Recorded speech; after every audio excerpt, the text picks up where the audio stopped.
समझ आता है? बताइए।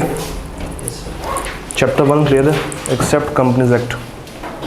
क्या आप तक ये फाइल पहुंच चुकी है? क्वेश्चंस वाली आपको मिल गए हैं? क्या आपको सॉल्यूशंस भी मिल गए हैं? ठीक है जी।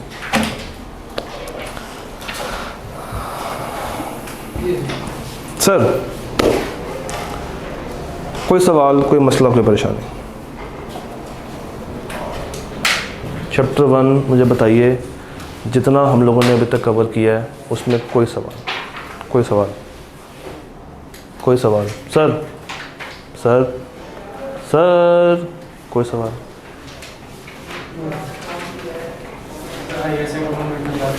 ISA 200 में दिखाएं। सवाल आया सर ISA 200 में लास्ट पॉइंट बता दें। लास्ट पॉइंट ये था कि एक ऑडिटर एविडेंस ऑब्टेन करता है और हम कहते हैं कि वो एविडेंस होना चाहिए सफिशेंट भी और अप्रोप्रिएट भी।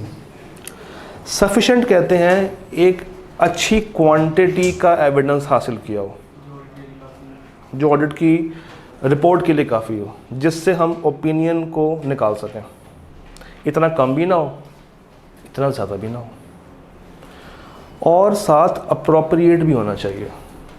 इट मीन्स कि उसकी क्वालिटी भी अच्छी होनी चाहिए। सिर्फ क्वांटिटी पे फोकस नहीं करना, क्वालिटी भी उसके साथ अच्छी खासी मेंटेन रखनी है। जैसे फॉर एग्जांपल,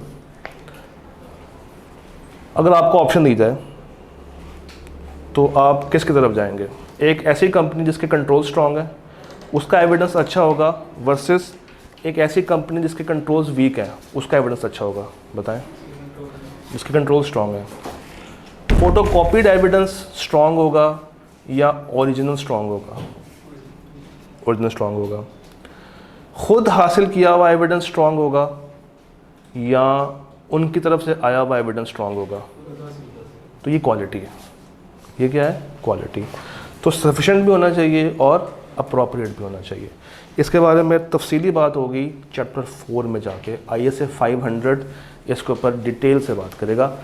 यहाँ तक ये बात समझ आ गई है? क्वांटिटी वाइज भी अच्छा हो, क्वालिटी वाइज भी अच्छा हो।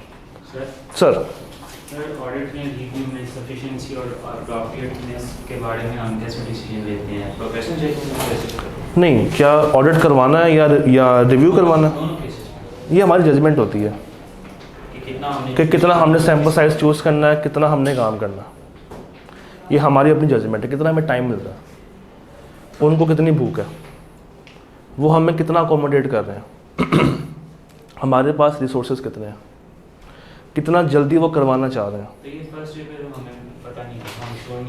हाँ बिल्कुल, हम स्टार्टिंग में श्योर नहीं होते, मगर ऑडिट पर जाने से पहले प्लानिंग करते हैं।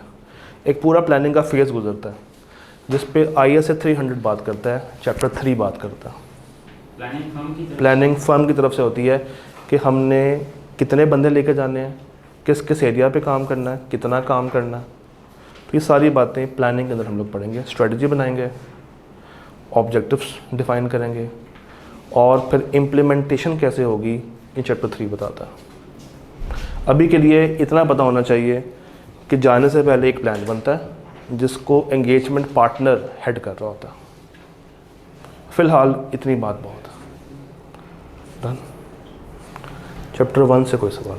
Accept companies act. Any question? जी मिस, कोई सवाल, कोई सवाल, कोई सवाल, कोई सवाल? पक्की बात है। हमारा एक छोटा सा कॉन्सेप्ट रह गया था, इंटरिम ऑडिट और फाइनल ऑडिट। वो करके फिर इसके पासिबल्स पे आते हैं। ऑडिट दो तरह का होता है, या आप कह लेंगे ऑडिट एक्टिविटी दो फेज़ में डिवाइड हुई होती है, एक इंटरिम और एक फाइनल। एक इंटरिम पार्ट होता है और एक फाइनल पार्ट होता है। ये थोड़ा सा तेज़ करवा दो वैसे। एक होता है हमारे पास इंटरिम ऑडिट और एक होता है मेरे पास फाइनल ऑडिट। इंटरिम क्या है? नाम से ज़ाहिर है, साल के बीच में। इतना सख्त है इसी कदम उठता। ये होता है साल के दौरान। फाइनल होता है ईयर एंड पे। फाइनेंशियल ईयर का ईयर एंड क्या होता है?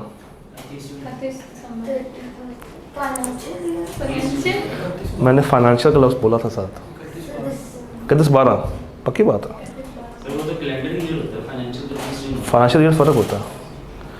Financial year starts from July to June, calendar year is from January to December. तो वो टैक्स में होता है, वो टैक्स में होता है। तो यकम जुलाई से 30 जून इज़ योर फाइनेंशियल ईयर, यकम जनवरी से 31 दिसंबर तक इज़ योर कैलेंडर ईयर। तो फाइनेंशियल ईयर एंड क्या होता है? 30 जून। ऑडिटर आता है 30 जून के आसपास ऑडिट करने के लिए, और ये रहता है कोई 3, साढ़े 3, 4 महीने। तो अगर जून में आया, जुलाई पूरा रहेगा, अगस्त पूरा रहेगा, सितंबर के आसपास कहीं जाने की तैयारी कर रहा होगा, और अक्टूबर में जो बड़े लोग होते हैं वो चले जाते हैं और छोटों को बिठा जाते हैं कि तुम बैठ के डॉक्यूमेंटेशंस पे काम करते रहो, डॉक्यूमेंट्स इकट्ठे करते रहो और ऑडिट की फ़ाइल्स बनाते रहो। जितने हम लोगों ने काम किए हैं उनको समेटो, एक फ़ाइलें बनाओ, और मैनेजमेंट को एक सहारा रहता है कि यार कोई ना कोई लोग उनकी तरफ से बैठ के काम कर रहे हैं। तो ये तो काम होता है 30/6 पे। ये है हमारा फाइनल ऑडिट, ये है हमारा फाइनल ऑडिट। और फाइनेंशियल ईयर स्टार्ट कब होता है? जुलाई से। ऑडिटर अपॉइंट होता है पिछली एजीएम पे, पिछली एजीएम पे।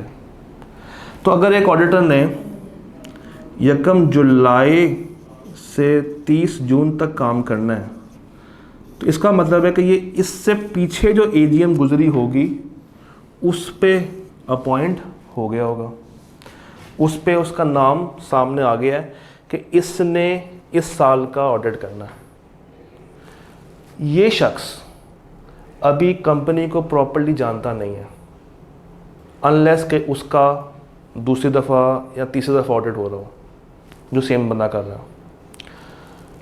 इंटरिम ऑडिट क्या होता है? बेसिकली इंटरिम ऑडिट इज़ के कुछ सीनियर लोग आते हैं फर्म में से, कुछ मैच्योर लोग आते हैं फर्म में से, पार्टनर्स, सीनियर मैनेजर्स, डायरेक्टर्स और जितने भी पढ़े लिखे शख्स होते हैं जो कंपनी के मैनेजमेंट से बात कर सकते हो अंग्रेज़ी में, जो कंपनी के बिज़नेस को समझ सकते हो, जो कंपनी की इंडस्ट्री, मतलब जो इंडस्ट्री है कंपनी में उसकी नो हाउ रखते हो कि उस इंडस्ट्री में क्या रिस्क है, क्या कंट्रोल्स पाए जाते हैं।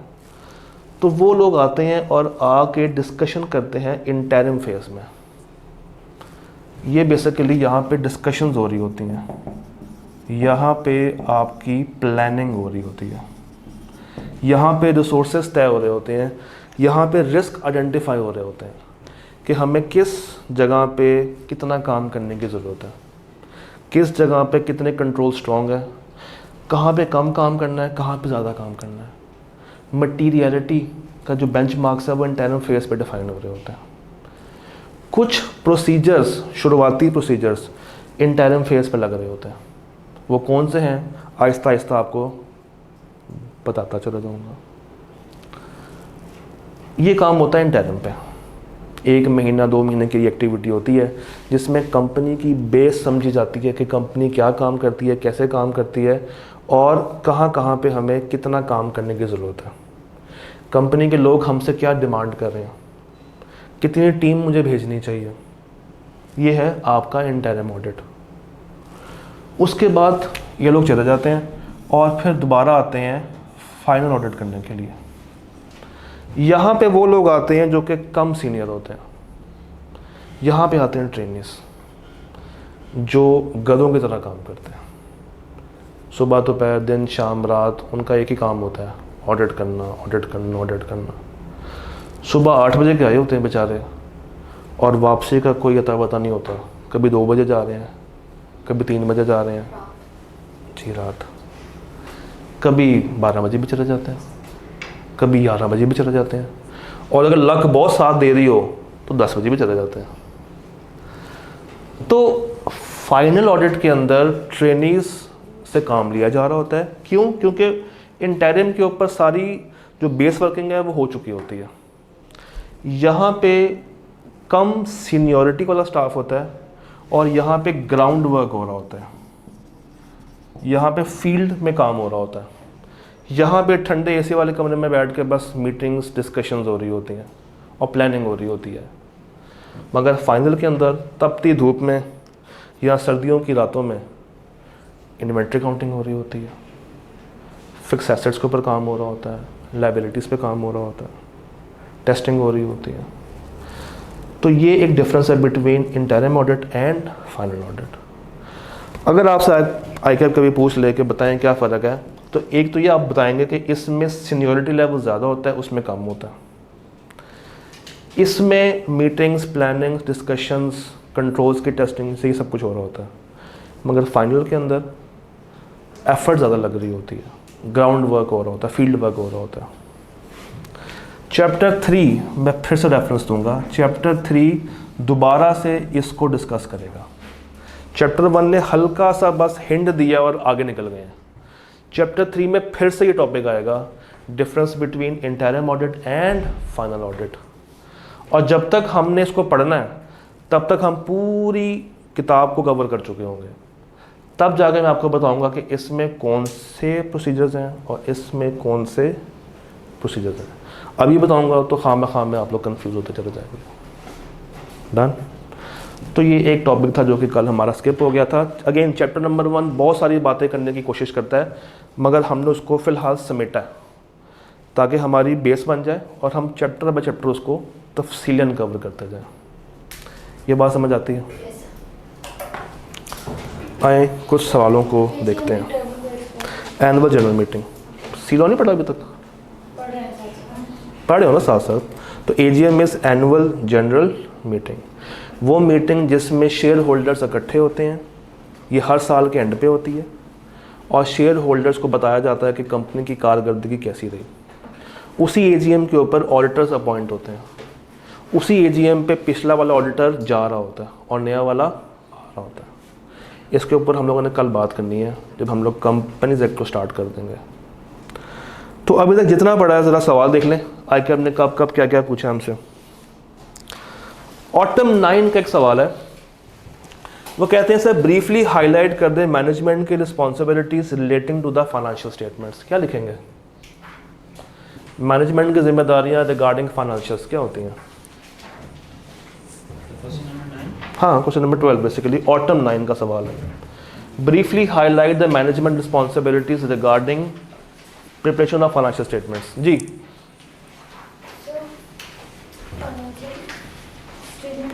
फाइनेंशियल बनाना, फ्रॉड वगैरह को प्रिवेंट करना, इफेक्टिव कंट्रोल्स लगाना, जो ऑडिटर चीज़ें डिमांड कर रहा है उसको सब चीज़ें प्रोवाइड करना, उसको एक्सेस प्रोवाइड करना। 7 नंबर के लिए वो आपने देखा होगा एक टॉपिक था रिस्पॉन्सिबिलिटीज़ वाला, वो उठा कर लिखते हैं। लिख दिया, रट्टे वाला सवाल है। 7 में से पूरे नंबर भी आ सकते हैं। बहुत स्ट्रेट फॉरवर्ड सामने बेसिक सवाल है। इस तरह के सवाल अगर आपको एग्जाम में मिल जाए ना तो शुक्र मनाइएगा, क्योंकि ये वो सवाल है जो कि आपकी पासिंग रेशो को बढ़ा रहे होते हैं। तो इस तरह के सवालों को अगर आपने ख़राब कर दिया तो फिर पेपर ख़राब कर देंगे आप लोग अपना। सवाल समझ आ गया? सिर्फ उसने क्या पूछी हैं? रिस्पॉन्सिबिलिटीज़। हाँ, मैनेजमेंट रिटन रिप्रेजेंटेशन देती है। अगेन नोट कर लें, चैप्टर 14 ISA 580। ये बेसिकली होता क्या है बता देता हूँ। हम गए ऑडिट करने के लिए, ठीक है, और हमें डाटा किसने प्रोवाइड करना है? मैनेजमेंट ने। हमने ऑडिट कर दिया, जितना उन्होंने हमें डाटा प्रोवाइड किया था उसके मुताबिक हमने पूरा ऑडिट कर लिया। ऑडिट करने के बाद हमने अपनी रिपोर्ट भी दे दी। कल को अगर मैनेजमेंट ये कह दे कि इन्होंने ऑडिट सही से नहीं किया, कल को मैनेजमेंट अगर ये कह दे कि इन्होंने ऑडिट में 2 नंबरी की है, इन्होंने इम्पॉर्टेंट चीज़ों को वेरीफाई नहीं किया, इन्होंने ये मिस कर दिया, वो मिस कर दिया, कंट्रोल्स के ऊपर काम नहीं किया, कह सकते हैं। तो इस चीज़ से बचने के लिए ऑडिटर क्या करता है? उनसे लिखवा लेता है। उनसे लिखवाता ये है कि आपके दिए हुए डाटे के मुताबिक जितना हमें आपने प्रोवाइड किया है उसके अंदर रहते हुए हमने आपका ऑडिट कंडक्ट कर लिया। जो जो डॉक्यूमेंट्स आपने दिए हैं उसकी लिस्ट होती है और उनसे साइन लिए जाते हैं कि इसके मुताबिक इन तमाम डाटा को चेक किया हम लोगों ने कर लिया और इसके अलावा आपने हमें कोई और चीज़ प्रोवाइड नहीं की। दिस इज़ रिटन रिप्रेजेंटेशन उनसे ली जाती है ताकि कल को वो हमारे ख़िलाफ़ कोई एक्स्ट्रा बात ना कर सकें, वो बाउंड हो जाते हैं। कल को वो ये नहीं कह सकते कि हमने कुछ चीज़ें मिस की हैं। हाँ, हम लोगों ने सैम्पलिंग पे काम किया है, वो एक चीज़ और है, मगर जितना डाटा उन्होंने प्रोवाइड किया है वो सारा का सारा डाटा हमने अंडर कंसिडरेशन रखा है, हमने कोई चीज़ मिस नहीं की। This is written representation, this is. हाँ, अगर उससे काम करते हुए कोई गलती हो जाए उसके लिए एरियाज़ और हैं, बट अभी के लिए उनसे लिखवा लें कि जितना आपने प्रोवाइड किया है हमने उसी डोमेन में रहते हुए अपना काम किया, हमने कोई चीज़ मिस नहीं की। बीइंग एन ऑडिटर, यस, हमसे गलतियां हो सकती हैं, हम इंसान हैं, एरर्स आते हैं। इसके लिए याद है कल हम लोगों ने एक चीज़ पढ़ी थी, quality management. Partners weekly base के ऊपर, फोर्टनाइटली बेस के ऊपर, इवन मंथली बेस के ऊपर मीटिंग्स कॉल करते हैं जिसमें वो पूरे ऑडिट जितना सुख तक हुआ होता है उसकी अंडरस्टैंडिंग ले रहे होते हैं। तो पार्टनर्स की राय, सीनियर्स की राय साथ साथ हमारे होती है, तब जाके एक हाँ उनसे जो टीम गई होती है उनसे जाने से पहले भी मीटिंग्स होती हैं, ड्यूरिंग द ऑडिट भी होती हैं और एंड पे भी होती हैं, तब जाके कहीं रिपोर्ट फाइनल होती है। अगेन सारी बातें चैप्टर 14 कर रहा है। तो चैप्टर नंबर 1 में 3 का लिंक भी आता है, 4 का लिंक भी आता है, 5 का लिंक भी आता है, 14 का लिंक भी आता है, 13 का लिंक भी आता है, 15 का लिंक भी आता है। तो चैप्टर 1 बेसिकली सब कुछ बताने की कोशिश कर रहा है, मगर हमने थोड़ा बहुत उसको समेट के चलना है। सर, स्प्रिंग 13, मैं ये सवाल फिलहाल स्किप कर रहा हूँ। Spring 13, briefly describe the meaning of professional judgement और बताएं इसकी इम्पोर्टेंस क्या है इन कॉन्टेक्स्ट ऑफ ऑडिट।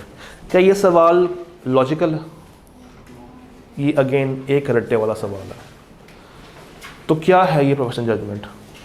आपके ट्रेनिंग, आपके नॉलेज, आपके एक्सपीरियंस किस में, अकाउंटिंग के अंदर, ऑडिटिंग के अंदर और एथिक्स के अंदर, उसको इम्प्लीमेंट करना और सही फैसले लेना जिससे आप एक अच्छे लेवल ऑफ एविडेंस तक पहुंच सके। This is called professional judgement. इसकी इम्पोर्टेंस क्या है? कल आपको एक लिस्ट दिखाई थी यूजेस, तो वो सारी बातें आपने यहाँ पे लिख देनी है। अगेन 4 नंबर के लिए बिल्कुल रट्टा सवाल है। कब आया? ये आया स्प्रिंग 2013 के अंदर। इससे ऊपर भी कुछ कह रहा है। ऑटम 15 में क्या कह रहा है? Briefly explain with examples the different levels of assurance that can be provided to an assurance client. कितनी तरह की अश्योरेंस हम एक अश्योरेंस क्लाइंट को प्रोवाइड कर सकते हैं? 2 तरह की। 2 कौन सी? एक रीजनेबल, एक मॉडरेट। रीजनेबल की एग्जांपल क्या थी? ऑडिट। मॉडरेट की एग्जांपल क्या थी? रिव्यू। तो 3 नंबर के लिए बता देंगे, डिफाइन करना है और एक एग्जांपल डाल देनी है। मांगे नहीं उसने, 3 नंबर है ना। हाँ, अगर ये 5 नंबर होते हैं तो फिर आप वो ओपिनियन स्टेटमेंट ज़रा लिख देते हैं, तो वो 5 नंबर पर जस्टिफाई हो जाते हैं हमारे। ये सवाल आपके सामने आ रहा है, मुझे आपने बताना है पार्ट ए में क्या गलती है। ज़रा पढ़ें, नोट से पढ़ लें, सामने से पढ़ लें, आपकी चॉइस है। ऑटम 16 पे खड़े हैं हम लोग। पार्ट ए में क्या गलती है? 2 स्टेटमेंट्स दी हुई हैं और कहा है कि बताएं इनमें क्या क्या मिस्टेक्स है। पार्ट ए में क्या गलती है? थोड़ा सा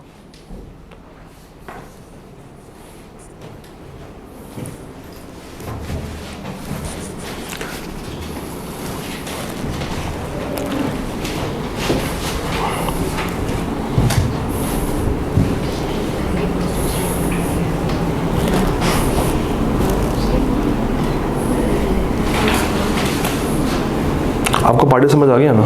आप पार्ट बी पढ़ लो।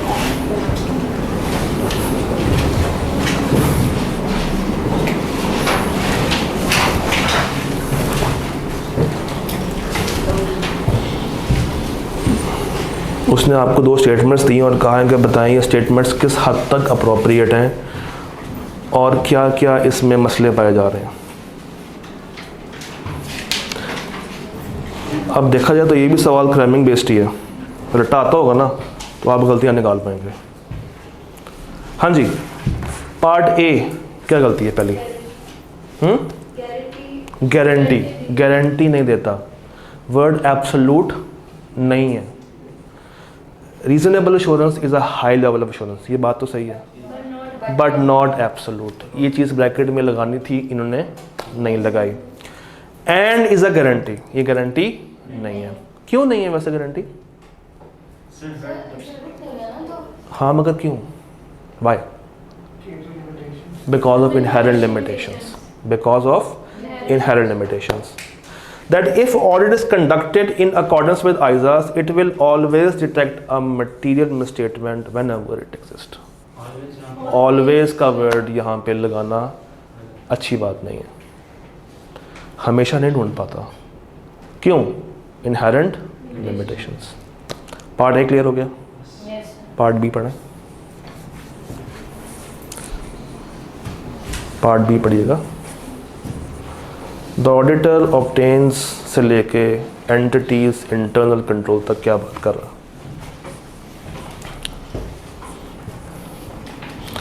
मैंने आप दोनों से पूछना है।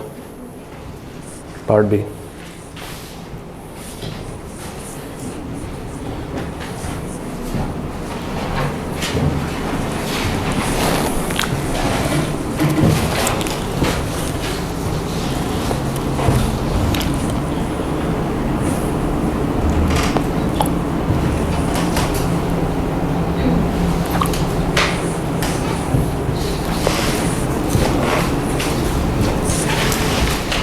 चल रहा है,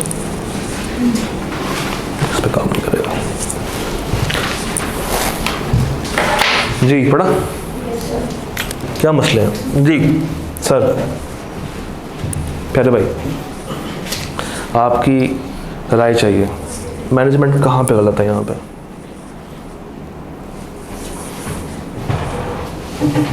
चलें, लेट मी हेल्प यू। हम वर्ड बाय वर्ड चलेंगे, ठीक है? The auditor obtains an understanding of controls। क्या ये बात सही है? Yes. ये बात तो सही है ना। जब ये लोग इंटरनल पे आए होंगे तो कंट्रोल्स की अंडरस्टैंडिंग हासिल कर रहे होंगे। इसका मतलब है कि यहाँ तक तो कोई मसले वाली बात नहीं है। रेलेवेंट, वो कंट्रोल्स रेलेवेंट होने चाहिए to the audit in order to design audit procedures. Controls के अंडरस्टैंड करेगा तब जाकर उसको आइडिया होगा कि मुझे ज़्यादा काम करना है या कम काम करना है। तो उसके प्रोसीजर्स डिपेंड करेंगे कंट्रोल्स की इफ़ेक्टिवनेस के ऊपर। इसका मतलब है कि यहाँ तक बात सही है। That are appropriate in the circumstances and also for the purpose of expressing an opinion on the effectiveness of control. गलती कहाँ पे कर गया? ओपिनियन नहीं देता, ओपिनियन नहीं देता। वो क्या देता है? वो क्या देता है? फीडबैक देता है। क्या फ़र्क है इस ओपिनियन में और फीडबैक में?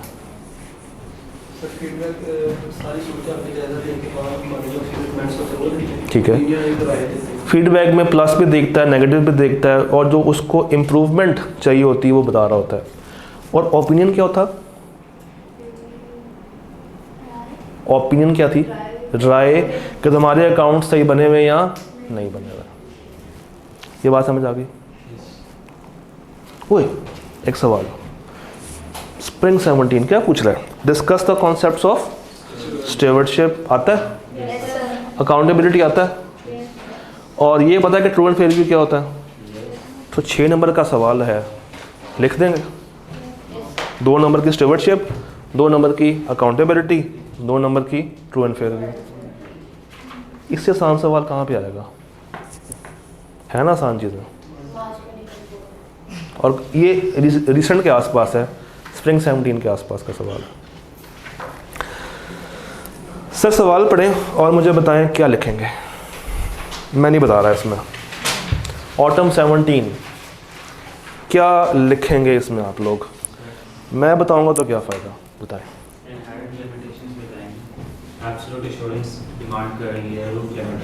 रूफ वाले कहते हैं कि हमें प्रोवाइड की जाए एब्सोल्यूट एश्योरेंस। हम कहेंगे तौबा अस्तगफिरुल्लाह, कितनी घटिया बात कर रहे हो तुम लोग। एब्सोल्यूट मांग रहे हैं ना, तो हम तो कानों को हाथ लगा लेंगे कि भाई ये तो हम देते ही नहीं हैं। हम क्या देते हैं? Reasonable assurance. और वो क्यों देते हैं? Because of inherent limitations. कितनी मांग रहा है? मार्क्स कितने? तो 1 नंबर कहाँ पे है ये बता दें। नहीं, सवाल की रिक्वायरमेंट गौर से पढ़ें, ड्राफ्ट करें। ऊपर किसी लेटर का जिक्र हो रहा है, तो लेटर का जवाब लेटर में देंगे ना। तो जो लेटर की ड्राफ्टिंग एक होती है, टू CEO, सब्जेक्ट, ये चीज़, फिर पूरा मतन, और एंड के ऊपर योर्स ओबीडियंटली XYZ, जो बचपन में करते आए हैं। हाँ, तकरीबन वही वाला लेटर। तो वो एक नॉर्मल लेटर का फॉर्मेट तो हर एक को आता है, तो बस उसी पे लिख दें। मैं कौन सा कोई और लेटर की बात कर रहा हूँ। कहने का मतलब ये है कि कभी कभी आईकैप इस तरह भी मार्क्स छुपा रहा होता है। पूछ 4 बातें रहा है, नंबर 5 है। पूछ 4 बातें रहा है, नंबर 5 है। तो आपने उसको एक अच्छे वे में अगर प्रेजेंट कर दिया तो वो 5वां नंबर आपको मिल गया।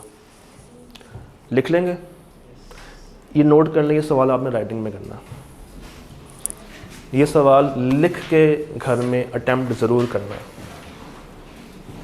अच्छा, क्या ये एक लॉजिकल सवाल है? क्या ये एक स्ट्रेट फॉरवर्ड सवाल है? नहीं, इन दोनों का मिक्सचर है। मेन रिक्वायरमेंट स्ट्रेट फॉरवर्ड है, इसको हम कहते हैं सीम्स लॉजिकल। जिन्होंने बी लॉ पढ़ी उसको उनको आइडिया होगा। 3 तरह के सवाल होते हैं थ्योरी में। एक होता है बिल्कुल स्ट्रेट सवाल जो भी देख कर आ रहे हैं, डिफाइन ये, डिफाइन वो, डिफाइन ये। एक होती है प्रॉपर केस स्टडी जिसमें आपसे आपके कमेंट्स मांगे जाते हैं। एक सवाल होता है जो कि दोनों का मिक्सचर होता है। ऊपर एक सिनेरियो है, नीचे जो पूछा जा रहा है वो रटा है, वो स्ट्रेट फॉरवर्ड सवाल है। तो इसमें होगा क्या, बातें वही आएंगी लिमिटेशंस वाली, बस एक ड्राफ्ट ऐसा बन जाएगा कि उसको ये लगे कि आप उसको बता रहे हैं, यानी कि कैरेक्टर्स के नाम बीच में इनकॉर्पोरेट कर देंगे कि हम उस CEO को ये बातें बताएंगे जिसकी वजह से हम एब्सोल्यूट एश्योरेंस प्रोवाइड नहीं कर सकते। तो बातें वही हैं, बस लिखने का अंदाज बदल गया। सीधी 4 बातें कर देंगे तो शायद आपको वो 5 में से 2 नंबर दे दें। बातें वही होंगी मगर उसको प्रेजेंट करके करना है। एक ख़त का मतन बनाएं, टू फलां शख्स, सब्जेक्ट ये है, फिर dear sir we can not give you absolute assurance, या हमें आपका ख़त मिला, आपने ख़त में हमें ये चीज़ डिमांड की है, लेट मी गाइड यू कि हम लोग एब्सोल्यूट एश्योरेंस नहीं देते। क्यों? 4 बातें बता दी एंड नीचे अपना एंडिंग एलिमेंट्स ऐड कर दिए, from this and this that. तो इस तरह करना। खाना हर कोई बनाता है मगर बाजी कौन लेके जाता है? जिसकी अच्छी प्रेजेंटेशन होती है। तो लिखने के साथ साथ अपनी प्रेजेंटेशन के ऊपर भी काम करना है। डन हो जाएगा। हाय ऑटोमेटीन, पढ़े ज़रा क्या कह रहा है। अ friend of yours has invested in the shares of ascender limited. पढ़ के मुझे बताएं 8 नंबर में क्या क्या और कौन कौन से कॉन्सेप्ट्स आपसे टेस्ट किए जा रहे हैं। मैं नहीं बता रहा। चलिए एक वर्ड का मतलब बता देता हूँ। अनक्वालिफाइड मीन्स साफ सुथरी, जिसमें कोई मिस्टेक ना हो। आप ये भी कह सकते हैं कि ट्रू एंड फेयर व्यू दे रहा। The auditor has expressed true and fair view. आसान अल्फाज।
8 नंबर के सवाल को एग्ज़ाम में कितना टाइम मिलना चाहिए?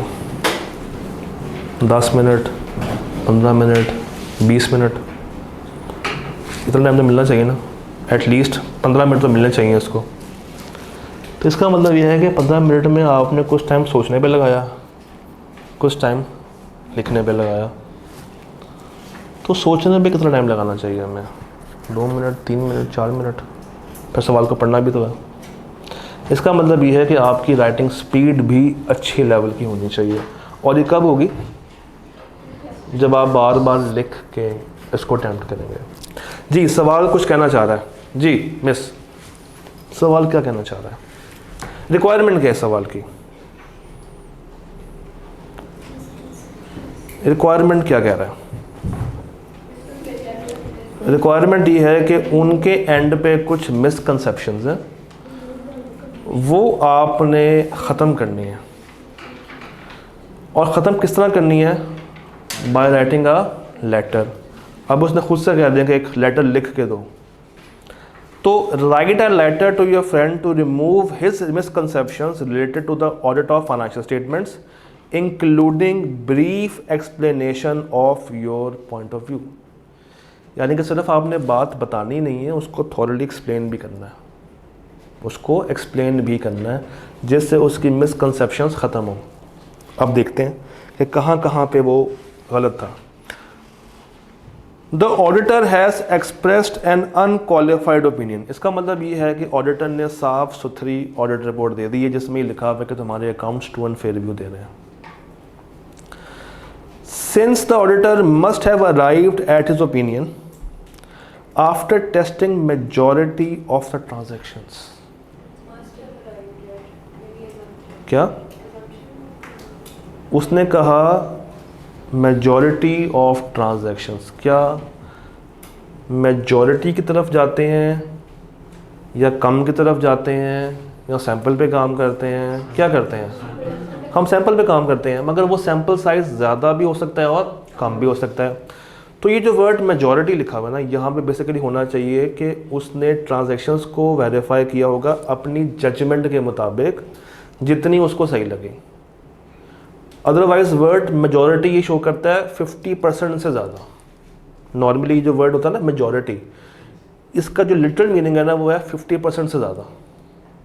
तो ज़रूरी नहीं है कि वो हमेशा ही 50% से ज़्यादा ट्रांजैक्शन को चेक करो, कम भी कर सकता है। Therefore the financial statements are correct in all respects। पक्की बात है? नहीं, हम कभी भी एब्सोल्यूट तो एश्योरेंस नहीं दे रहे होते। Since no control deficiency and fraudulent conduct had been reported by the auditor। क्या इसका काम होता है कंट्रोल डेफिशिएंसी को रिपोर्ट करना या फ्रॉड पकड़ा के देना? नहीं। तो ये उसका माइंड में क्या है? मिसकंसेप्शंस है। I can safely invest further amount of money in the company।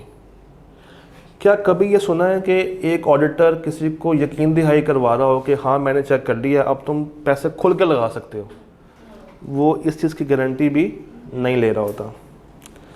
उसको ये लगता है कि क्योंकि उन्होंने ना कोई कंट्रोल डेफिशिएंसी पकड़ी है, ना फ्रॉड पकड़ा है, अकाउंट्स पर ट्रू एंड फेयर व्यू दे रहे हैं, तो इसका मतलब है कि there is no risk at all, मैं अपने लगाए हुए पैसे लूज़ नहीं कर सकता। तो इस चीज़ की भी गारंटी कभी भी एक ऑडिटर ने किसी को प्रोवाइड नहीं की।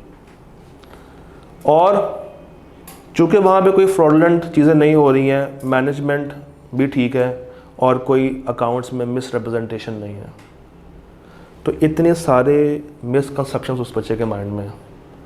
आपने क्या करना है? आपने बारी बारी वर्ड पकड़ने हैं। जिस तरह आपने फर्स्ट पकड़ा मेजॉरिटी ऑफ ट्रांजैक्शंस, उसको बताया कि भाई ज़रूरी नहीं है कि हमेशा मेजॉरिटी की तरफ जाए, वो सैम्पलिंग पे काम करता है, उसकी जजमेंट है, शायद 50 से ऊपर चेक कर ले या 50 से कम चेक कर ले, ये डिपेंड करता है, केस टू केस वेरी करेगा।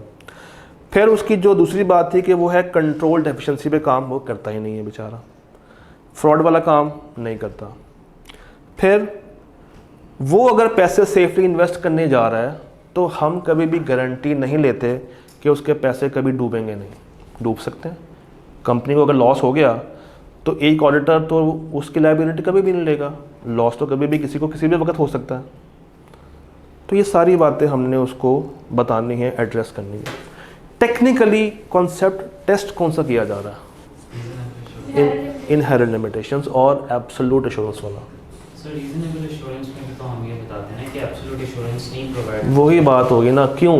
Because of inherent limitations. तो घूम के वही बात आ जाएगी फिर से। तो इसमें प्रोफेशनल जजमेंट का भी कॉन्सेप्ट जज हो रहा है, बिल्कुल हो रहा है। जहाँ पे वो मेजॉरिटी की बात कर रहा है वहाँ पे हो रहा है। और नीचे ये जो लाइन है, I can safely invest further amount of money, अब वो जिस तरह से उसने ड्राफ्ट की ये स्टेटमेंट, उससे ये जाहिर हो रहा है कि ऑडिटर वो हम पे डिपेंड कर रहा है कि चूंकि इन्होंने सही से काम किया होगा, इन्होंने कोई गड़बड़ नहीं निकाली, वो ये सोच के बैठा हुआ है कि हमने एब्सोल्यूट एश्योरेंस दे दी है।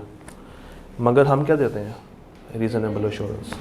वर्ड मेजॉरिटी जो है ना, ये आपको उसकी तरफ भी लेके जा रहा है, एब्सोल्यूट की तरफ। नहीं, मेरा कहने का मतलब है कि अगर ये स्टेटमेंट है जैसे ऑडिटर की, ज़ाहिर ये लग रहा है कि ऑडिटर ने ये स्टेटमेंट दी है, तो इससे फिर ये भी तो हम कह सकते हैं कि ऑडिटर की इंडिपेंडेंसी पे डाउट क्रिएट हुआ है। नहीं, क्यों? वो क्रिएट क्यों होगा इंडिपेंडेंस वो पे? ये कह रहा है ना, it is safe to invest in this money. वो कह रहा है कि चूंकि ऑडिट रिपोर्ट में किसी भी तरह की कोई ख़राबी नहीं मुझे मिली, तो मैं ये अज्यूम कर रहा हूँ कि अब अगर मैं इस कंपनी में मज़ीद पैसे लगाता हूँ तो मेरे पैसे डूबेंगे नहीं। It is safe for me to invest in that company, जिसके बारे में ऑडिटर ये कह रहा है कि इनके accounts true and fair view दे रहे हैं और ना कोई मसला कंट्रोल्स में है, ना कोई मसला फ्रॉड वाली साइड पे है। उसको ये नहीं पता कि ये दोनों काम हमारे ज़िम्मे पे नहीं आते, उसको ये भी नहीं पता कि हम मेजॉरिटी पे काम नहीं करते, तो उसको कुछ भी नहीं पता। ये सारी बातें उसको बतानी है इसी एंगल से कि भाई तुम जो आगे इन्वेस्टमेंट करने जा रहे हो हम पे इतना रिलाय ना करो, हमने बस ये बताया कि accounts true and fair view दे रहे हैं या नहीं दे रहे हैं। Done done. असलम भाई जूनियर हैं एक ऑडिट टीम में। During an informal discussion with your team members, Aslam has inquired you about the reasons of emphasising on professional scepticism when honesty and integrity of the management is not questionable। सवाल ये कहना चाह रहा है कि अगर management हमें अच्छी लग रही है, नेक है, ऑनेस्ट है, सच का साथ दे रही है, तो क्या तब भी हमें स्केप्टिक रहना चाहिए? बिल्कुल रहना चाहिए, उसके अपने फ़ायदे हैं। तो कभी भी मैनेजमेंट की नेकियों पे ना जाएं, अपने कान नाक सब कुछ खुले रखें ताकि आप फ्रॉड और एरर तक बासानी पहुंच सकें, मिसस्टेटमेंट्स ढूंढ सकें और इस नतीजे पे पहुंच सकें कि accounts true and fair view दे रहे हैं या नहीं दे रहे हैं। डन। तो 3 नंबर के लिए आपने स्केप्टिसिज्म वाली सारी कहानी उठा कर लिख देनी है। रट्टे वाला सवाल है मगर टाइप टू सीम्स लॉजिकल। ऊपर एक सिनेरियो बना दिया और नीचे उसने क्या पूछ लिया? Professional scepticism. डन। अमजद की कहानी ज़रा पढ़िएगा, इस सवाल क्या कहना चाह रहा है? 7 नंबर के लिए क्या पूछ रहा है आपसे अमजद भाई?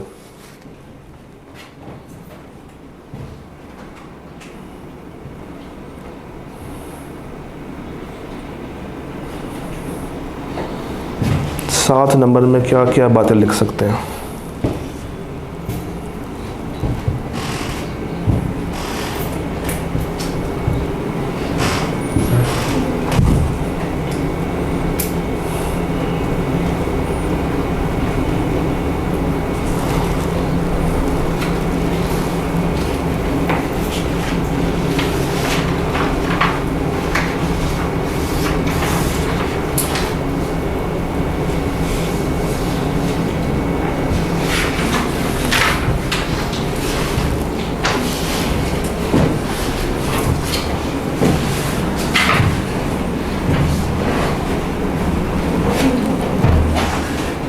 सवाल पढ़ लिया जी मिस, शुरुआत आपसे करते हैं। क्या मसला है सवाल में?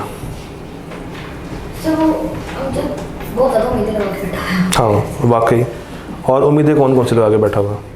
सर उसे लगता है कि जो वो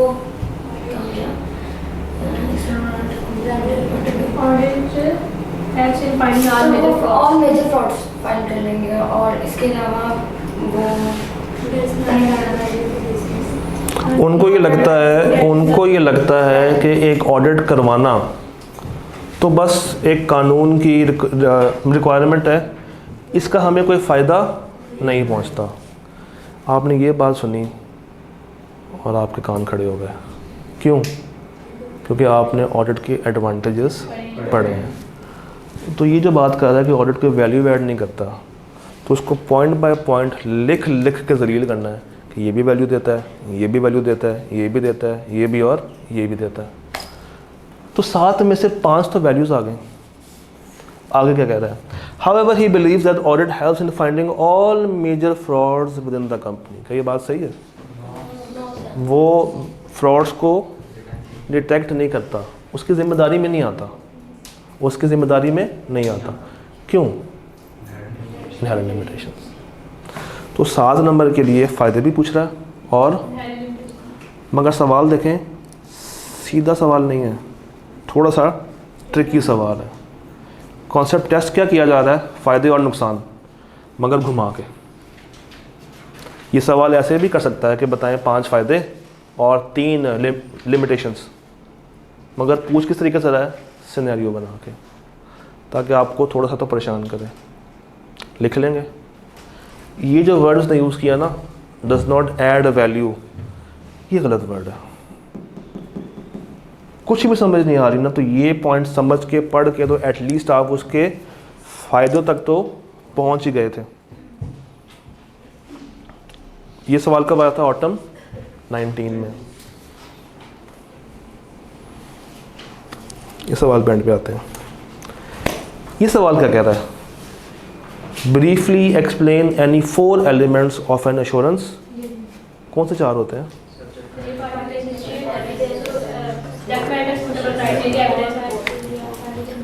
बस ये नाम लेके आ जाएंगे।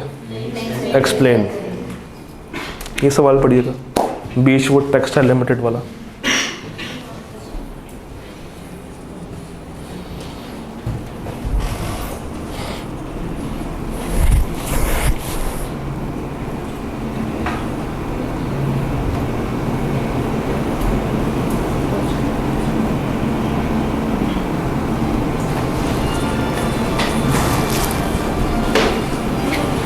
जी, ये सवाल क्या कह रहा है आपसे?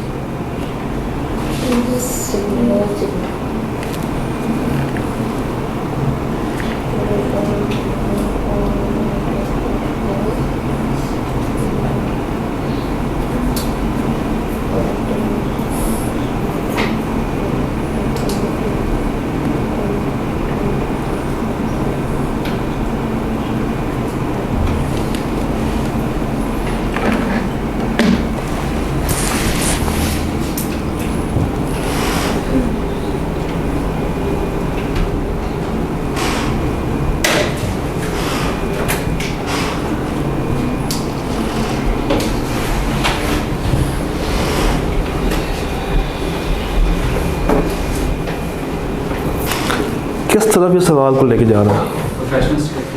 प्रोफेशनल स्केप्टिसिज्म की तरफ, और थोड़ी बहुत जजमेंट की तरफ भी लेके जा रहा है। तो अगर पिछले 10 सालों में कभी कोई ऐसी गलती सामने नहीं आई, तो क्या मैं इस दफ़ा भी मान लूँ कि गलती सामने नहीं आएगी?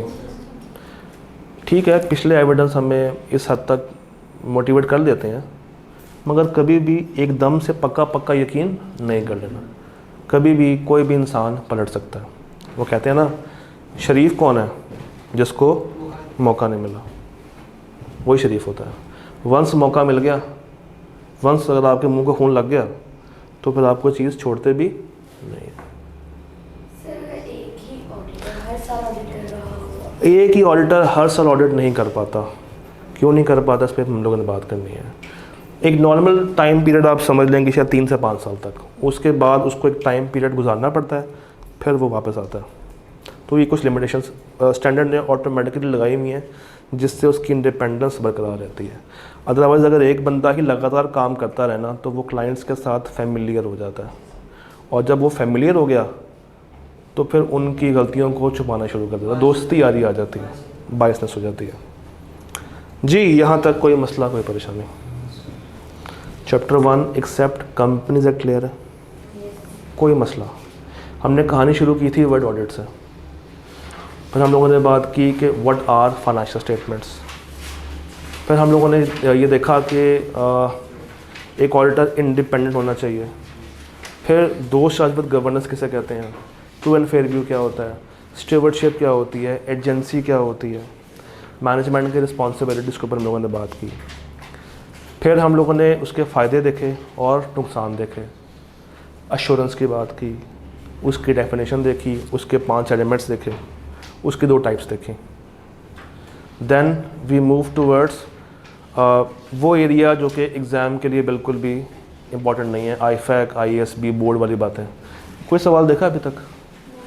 उसके बाद पूछने को और बहुत कुछ है, तो उस तरह की बातें नॉर्मली लेस पूछ रहा है। हाँ, आपसे मैंने कहा था अगर याद करना हो तो वो 4 बोर्ड्स के नाम याद कर लीजिएगा, और ISB के अंदर जो 5 स्टैंडर्ड्स हैं उनके नाम आपको पता होने चाहिए। अच्छा, ये बातें हो गई। उसके बाद हम लोगों ने डिस्कस किया ISA 200 के अंदर एंटर होके कि 5 बातें थीं, comply with all ISS, compliance with ethics, judgement, scepticism और sufficient appropriate audit evidence. Chapter 1 अभी तक मुश्किल लगा, बातें आसान हैं, सवाल भी देखे हैं, कोई टेढ़ा सवाल अभी तक हमें नज़र नहीं आया। एक होमवर्क दे रहा हूँ, कुछ सवाल आपको बता रहा हूँ, ये आपने लिख के आने हैं और ये ला के आपने मुझे कल चेक करवाने हैं। मैं आपको 3 सवाल दूंगा जो कि आपने लिखने हैं। एक मैंने पहले आपको लिखवाया था, वो कौन सा था भला? क्वेश्चन 6 था ना, वो था ऑटम 17 का सवाल। ठीक है, उसके बाद लिख लें, ऑटम 17 के बाद लिखें ऑटम 19,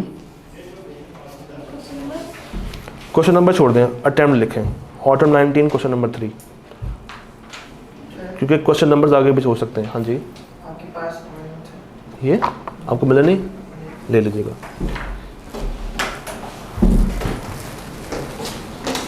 फिर ये भी ले लो।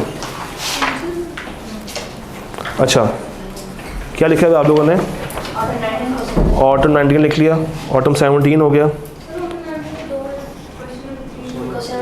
मैंने 3 बोला है साथ, और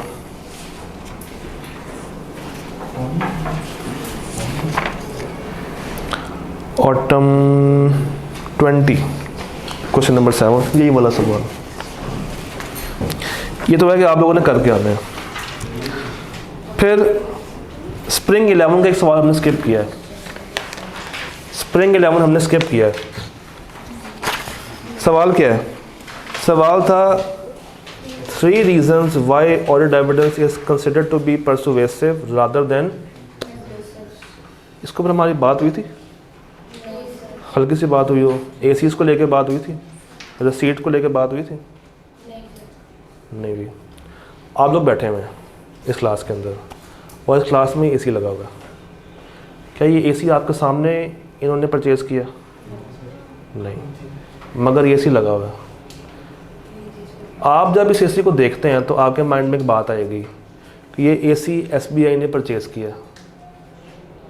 ये AC SBI ने परचेज़ किया होगा, और दिखाने के लिए वो आपको इस AC की इनवॉइस दिखा सकते हैं कि जी ये AC हम लोगों ने 30,000 रुपये के अंदर परचेज़ किया, लेट्स सपोज। तो AC का दीवार पर लगना और आप तक रसीद का पहुंचना, ये ऐसा एविडेंस है जो कि आपको मानने पे मजबूर कर रहा है कि ये AC वाकई में SBI ने ख़रीदा। ये एविडेंस आपको मानने पे मजबूर कर रहा है, आपको परसुएड कर रहा है। ऑडिट में भी ऐसा ही होता है, क्योंकि हम 12 महीने तो नहीं ना बैठे हुए क्लाइंट के ऊपर, हम 12 महीने तो क्लाइंट पे नहीं है, हम आते हैं ईयर एंड पे। उस पूरे साल में जितनी ट्रांजैक्शंस हुई होती हैं वो हमारे सामने तो नहीं होती। तो जो हमें वो एविडेंस देते हैं, जो वो हमें चीज़ें प्रोवाइड करते हैं, वो चीज़ें देख के हम मानने पे मजबूर हो जाते हैं कि वाकई में ऐसा हुआ होगा। तो वो चीज़ें क्या होती हैं, हमें परसुएड कर रही होती हैं। हाँ, अगर हम वहाँ पे खुद बैठे हों और हमारी आंखों के सामने ये AC आए, हमारे सामने ये AC बाहर दरवाजे पे आए, मज़दूर आए, उतारें, बिजली वाला आए, लगा के जाए, और मैं सामने खड़े होकर इस पर से ठंडी हवा ले रहा हूँ, तो दिस इज़ कंक्लूसिव कि वो चीज़ मेरे आंखों के सामने हुई है। ऑडिट में नॉर्मली चीज़ परसुएसिव होती है, कंक्लूसिव नहीं होती। क्यों? हम 12 महीने वहाँ पे नहीं बैठते हैं। एक तो रीज़न ये हो गई। फिर हम सैम्पलिंग पे काम कर रहे होते हैं, फिर हम तक सारी डिटेल्स मैनेजमेंट प्रोवाइड नहीं करती, फिर हम जजमेंट पे काम कर रहे होते हैं। अकाउंट्स भी जजमेंटल बने होते हैं, तो जो उनकी जजमेंट है वो हमें माननी पड़ रही होती है। तो technically why audit evidence is considered to be persuasive rather than conclusive relates somehow to inherent limitations, relates somehow to inherent limitations। और अगर आप जाके गौर करें ना, आखिरी पॉइंट यही है, जो आखिरी पॉइंट है वो यही है कि जो एविडेंस होता है वो परसुएसिव होता है, कंक्लूसिव नहीं होता। रीज़न क्या है कि हम एक तो 12 महीने बैठे नहीं होते, नंबर टू इज़ कि हम लोग सैम्पलिंग पे काम करते हैं, नंबर 3 उनकी जजमेंट का एहतराम भी कर रहे होते हैं, और हम खुद भी जजमेंट से काम कर रहे होते हैं, कोई चीज़ फाइनल नहीं हो रही होती। डन। तो चैप्टर 1 एक्सेप्ट कंपनीज एक्ट हमारा इख्तिताम पजीर होता है। आपने ये 3 सवाल लिख के आने। क्या पूछना?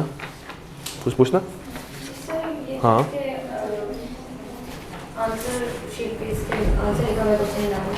क्वेश्चन 11 का। हाँ,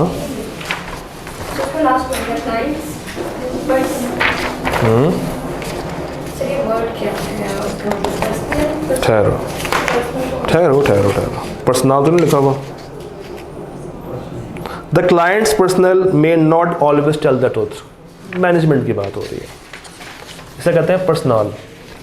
क्लाइंट के अंदर काम करने वाले लोग, तो मैनेजमेंट कभी भी सच नहीं बोलती। ये भी क्या है, लिमिटेशन तो है।